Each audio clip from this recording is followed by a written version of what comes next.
네, 안녕하세요. 오늘 또 외소래 인터뷰를 이어가도록 하겠습니다. 신임 외소래 회장 이창덕 교수님을 모셨습니다. 교수님 안녕하세요. 반갑습니다.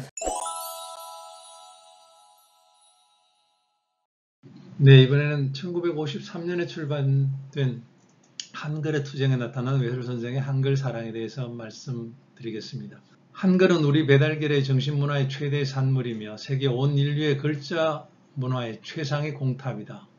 이는 우리의 자랑인 동시에 또 우리의 무기이다. 이를 사랑하며 이를 기르며 이를 갈아 이를 부리는 데에만 우리의 생명이 뛰놀며 우리의 희망이 솟아나며 우리의 행복이 약속된다. 이렇게 강조하셨는데요. 1948년 10월에 한글 전용법이 통과되고 대한민국의 공용문서는 한글로 쓴다. 다만 얼마 동안 필요한 때에는 한자를 병용할 수 있다. 이 다만 얼마 동안 필요할 때에는 한자를 병용할 수 있다가 아직도 살아남아서 교과서에도 한자를 써야 된다, 공문서에도 한자를 써야 된다 하는 사람들의 주장이 자꾸 나오고 있는데 사실은 외솔 선생님이 주장하셨던 한글로만 우리 문화생활을 하고 대한민국의 모든 공용문서는 한글로만 쓴다가 엄격하게 지켜주도록 해야 되겠습니다. 한자가 필요하다면 문서에 쓸 것이 아니라 한자를 따로 배워서 한글로 쓰더라도 그것이 한자에서 온 우리말 낱말이라는 것을 알면 되는 거거든요. 그래서 영어가 로마자나 그리스 문자에서 왔지만 로마자나 그리스 문자를 영어 문서에 쓰지 않습니다. 그래서 한글도 50% 이상이 한자 단어에서 왔다 이렇게 이야기하는 사람들은 한자 단어에서 왔다고 해서 그것을 한자로 쓸 필요는 없습니다. 그래서 한국의 공용문서는 교과서를 비롯한 모든 공용문서는 한글로만 쓴다가 엄격하게 지켜지도록 해야 될 텐데 이 당시 1953년에 여러분이 이제 자료를 찾아보시면 한글 파동이라는 게 생겼거든요. 그래서 한글 맞춤법 규정 너무 어렵다. 옛날 방식으로 쓰자. 그 다음에 문서도 국한문 혼용이나 한자 병기하는 쪽으로 가자. 그런 얘기들이 나오면서 상당히 어지러웠던 시대이고 외솔 선생님은 이 당시에 상당히 충격을 받아서 정부의 일들을 손을 떼게 되는 그런 해이기도 합니다. 그래서 외솔 선생의 한글만 쓰기로 하자. 이 한글의 투쟁에서 강조하신 부분은 한글만 쓰자. 한자의 주권을 뺏고 한자의 보조적 시중도 거절하고 깨끗이 한글 한 가지로만 우리 결의 문화생활, 문자생활을 하자. 그렇게 주장하고 계십니다. 네, 이번엔 1958년에 나온 외솔 선생의 나라 사랑의 길에 나타난 외솔 선생님의 나라 사랑에 대해서 이야기해 보겠습니다. 나라 사랑의 길은 그 앞부분에 나의 생애를 통하여 끊임없이 찾고 걷기를 힘써온 생활 원리로서 결의와 나라에 대한 나의 끝없는 사랑과 충성의 작업이다. 나는 처음부터 결의와 나라에 대한 사랑과 충성을 하면서 살아왔다. 그래서 그 살아온 날들을 정리하신 그런 책이라고 보시면 되겠습니다. 네, 나라 사랑의 길 1쪽부터 4쪽까지가 머리말로 되어 있는데요. 머리말 부분에 보면 외솔 선생이 15살 났을 적에 새 교육 배움의 집 사립 일신학교를 다니다가 나라를 잃어버리고 그 울분, 유학 시절에 또 결의 문화의 심정 기르기, 우리 조선 문화를 잘 길러야 되겠다. 우리 조선 민족이 좀 문제를 잘 정리하고 일본에게 이렇게 나라를 잃게 된 여러 가지 약점들을 극복해서 제대로 결의 문화를 발전시켜야 되겠다. 그런 얘기를 하셨고요. 결의 구원의 길을 위해서 어떻게 할 것인가. 그리고 어떻게 애쓰셨는가. 그 다음 학교 교직 봉직 동안에 주시경 선생님 통해서 배달말 연구와 또 그 이후에 배달말 우리 한글을 가르치는 데 힘쓰신 일, 한글 연구하다가 감옥에 갇히신 일, 해방 후 한글 전용을 위해 애쓰신 일, 미 군정청에서 편수국장으로 일하시면서 나라 재건을 위해서 애쓰신 일, 그 다음에 1949년에 조선학회를 한글학회로 바꾸시고 한글학회 운영을 위해서 또 사무를 위해서 애쓰신 일, 또 6.25 사변이 일어났을 때 피란 상황에서도 다시 문교부 편수국장으로 가셔서 교육과 한글운동, 교과서 편집 이런 일을 위해서 애쓰신 일, 그 다음 우리말 존중의 근본 뜻을 집필하신 일을 말씀하시고 계십니다. 민주주의와 국민도덕 경장을 위해서 민주주의와 국민도덕을 지어서 도덕교육에도 선봉을 지켰다. 이런 일들을 다 정리하신 후에 8년 만에 나라 사랑의 길을 이제 마무리했다는 걸 머리말에서 밝히고 계십니다. 네, 마무리하기 위해서 말씀드리고 싶은 내용은요. 다가오는 통일시대, 디지털 인공지능 시대에 외솔 선생을 비롯한 우리 한글 연구의 선각자들을 그들의 정신을 어떻게 이어갈 것인가 생각을 해봐야 되겠습니다. 지나간 날들에 우리 선각자 선배 선생님들은 나라 사랑, 한글 사랑하다가 감옥에 갇히시기도 하고 심지어 어떤 분은 목숨을 잃기도 하셨는데 그런 정신들이 이제 점점 해이해지고 잊혀지고 또 주시경 선생님이 누군가, 외솔 선생님이 누군가 알지도 못하는 학생이 절반이 넘는 이런 시대상을 어떻게 생각할 것인가를 다시 한번 짚어봐야 되겠습니다. 지금의 이 어지러운 언어 사용 문제, 또 문화 문제를 해결하기 위해서 무분별한 외국어 남용, 서울시 경우에만 해도 I 서울 U를 모든 문서에다가 이렇게 붙인 거 정말 부끄럽기도 하고 우리 선배 학자들을 볼 때 볼 낯이 없습니다. 이런 외국어 남용으로 우리말과 글이 어지러워지고 망가지고 있는 것에 대해서 어떻게 대처해야 될 것인가. 여러분들이 이제 인터넷에 보시면 멍멍이 대신에 댕댕이, 악플러, 아동틱하다, 얼어 죽어도 아이스 아메리카다, 뭐 라떼 이즈 홀스 하고 나이 든 사람들을 놀리는 그런 용어들이 인터넷에서 공공연히 쓰이고 또 유행하고 그런 것을 모르면 깔보고 하는 이런 문화들을 어떻게 정리할 것인가, 어떻게 바로잡아 갈 것인가에 대해서 생각해 봐야 되겠습니다. 그 다음에 다가오는 통일 조국 시대에 한글 문화 어떻게 할 것인가. 남북한 학자들이 모여서 결의말 큰 사전을 만들고 맞춤법 통일하고 하는 문제들을 논의하다가 이제 중지되어 있는데요.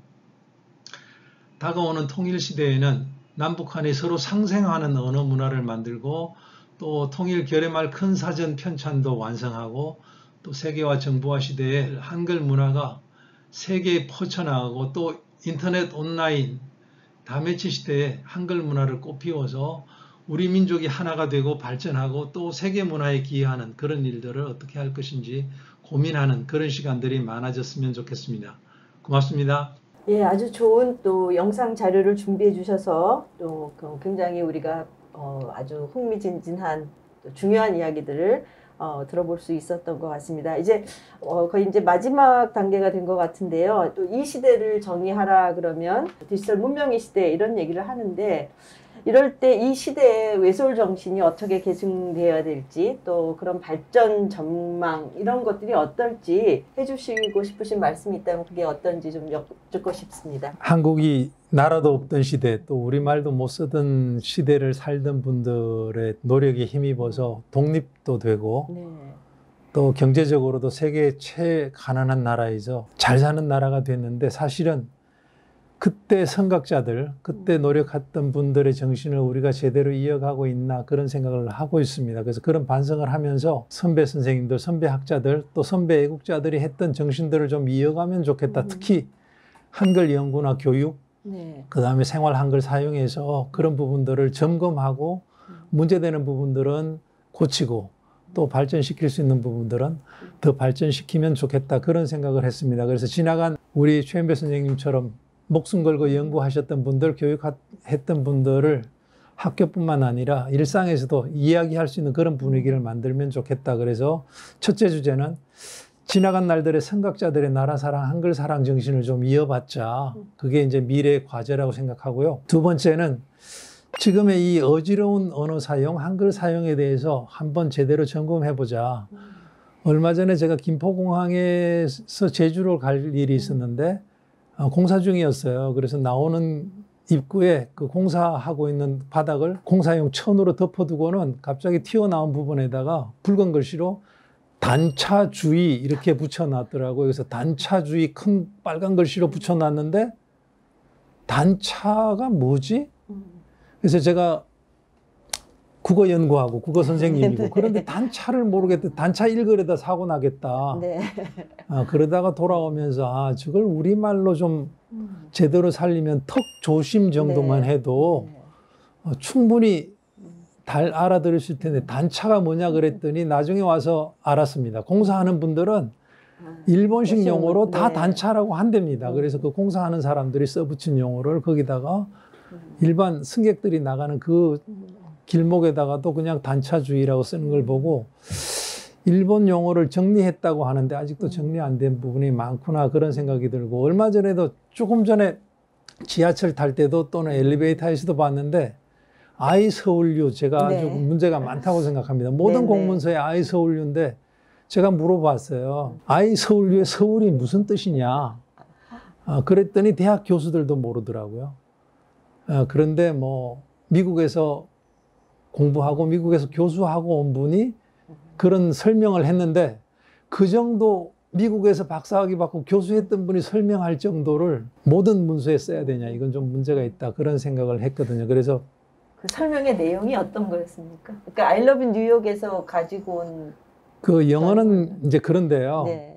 영어는 명사가 동사로 쓰이는 경우가 많은 네. 그런 거예요. 예를 네. 들면 I stone you 그럼 나 너 돌로 치겠다 그런 뜻이고 뭐 그런 네. 뜻인데 I crown you 그러면 난 너에게 임금의 왕위를 주겠다 뭐 그런 네. 뜻인데 I 서울 you 하면 서울의 좋은 기억을 너에게 다 주겠다 뭐 서울처럼 해주겠다 그런 뜻으로 쓴다고 그래서 그때 서울은 동사다. 그렇게 얘기했는데 그런 것을 이해하는 대한민국 국민이 있을까? 또 만약에 이해 못한다고 하더라도 그런 걸 가르쳐야 될까? 최근에 이제 그 신군가라고 해서 국방부에서 만든 군가가 영어 투성이어서 네. 한글문화단체에서 고발했다고 그러는데 사실은 이런 일들이 그대로 이루어졌다가는 우리 세대, 다음 세대에서는 정말 한자에 눌렸던 그 시대가 아니라 영어가 우리말을 더 많이 짓누르는 그런 시대가 오지 않을까. 그래서 어지러운 한글 사용, 한글 전용을 막는 외래어 사용, 한자 사용을 해결할 수 있는 방안들을 좀 생각해 봤으면 좋겠다. 이게 이제 미래 과제고요. 세 번째는 네. 다가오는 통일 시대, 그 다음에 디지털 시대, 인터넷 시대, 인공지능 시대의 한글. 오늘 이제 주제로 말씀드리면 외설 선생님이 살아 계시다면 미래 세대를 위해서 어떤 말씀들을 하실까 그런 것에 대해서 생각해 보면 좋겠다는 생각을 했습니다. 그래서 남북한 학자들이 모여서 결의말 사전을 만들면서 2010년부터 15년까지 회의도 하고 어문규범도 서로 통일하려고 하고 결의말 큰 사전도 통일하기로 했는데 그때도 보니까는 그 사이시원 문제, 두음법칙 문제 몇 가지 문제가 해결이 안 됐는데 점점점 좁혀가다가 지금 2015년부터는 남북 관계가 나빠지면서 중단됐다고 하는데 미래 통일 시대에 만약에 통일이 된다면 우리 민족 전체가 우리 국민 전체가 남북한이 싸우지 않고 갈등하지 않고 살아갈 수 있는 방법이 있을까 그런 것들을 좀 더 연구해야 되지 않을까 그런 생각이 듭니다. 그래서 맞춤법 규정도 남북이 통일하고 그 다음에 말문화도 서로 상생하고 북한 말도 쓴다고 무시하거나 또 북한 말도 쓴다고 자기네들이 더 민족 자존을 더 잘 살렸다고 이렇게 자긍심을 갖거나 뭐 그런 일들이 생기면 갈등 구조가 될 텐데 그런 것들을 연구했으면 좋겠다. 특히 이제 인터넷 시대 뭐 요즘 젊은 세대들은 전부 휴대전화 가지고 모든 것을 하는 시대에 그거를 어떻게 살리면서 이 정보화 시대, 인터넷 시대, 다매체 시대를 발전시켜 나갈까? 그 다음에 우리 한국 말 문화가 세계의 여러 말 문화의 영향을, 좋은 영향을 끼치는 문화로 갈까? 그런 것을 고민했으면 좋겠다는 생각을 했습니다. 오늘 정말 그 좋은 말씀을 많이 해주시는 것 같습니다. 이제 마무리 단계에서 꼭 그 우리 후학들에게, 젊은 세대들에게 한 번 더 강조하거나 꼭 해주시고 싶으신 말씀 있으시면 마지막으로 부탁드리겠습니다. 네, 외설 선생님 여러 책에서 강조하신 것처럼 우리말은 단순히 의사소통의 도구가 아니고 네. 우리 민족이 살아온 정신이고 네. 역사고 문화고 또 그걸 통해서 삶을 이끌어가는 중요한 수단이기 때문에 우리말을 중요하게 여기는 것은 뭐 과거 시대뿐만 아니고 지금도 앞으로 두고두고도 더 중요한 역할을 할 것이기 때문에 우리말을 아껴야 되는데 세계 그 언어 연구한 사람들이 하는 얘기는 그렇습니다. 모든 문명을 보면 원래 자기 말이 있고 자기보다 좀 더 우월한 문명을 받아들일 때 그 문명과 함께 그 언어가 들어와서 외래어가 된다. 네. 그런데 우리는 2000년 동안 중국 문명을 받아들이다 보니까 한자어가 우리말을 이렇게 뒤덮으면서 한자어가 우리말을 오히려 쫓아내는 그런 분위기가 됐는데 1945년 이후에는 이제 영어가 다시 우리말을 누르는 분위기가 돼서 어쩔 수 없이 한자어를 버릴 수도 없고 뭐 텔레비전이나 컴퓨터, 인터넷을 그거 버리고 우리말로 하자고 할 수도 없는 시대가 네. 됐지만 가장 튼튼한 거는 우리말 바탕이 튼튼하고 네. 한자나 영어 쓰지 않고도 우리말로 잘 할 수 있으면 네. 그런 것을 살려가는 쪽으로 가야 된다고 생각합니다. 제가 이제 그 교과서 같은데 우리말 연구 한자 써야 된다고 할 때 그때 반대를 하면서 보니까 음악 쪽은 독립운동 하던 분들이 음악 쪽에 계셔서 서주하지 않고 안단테를 네.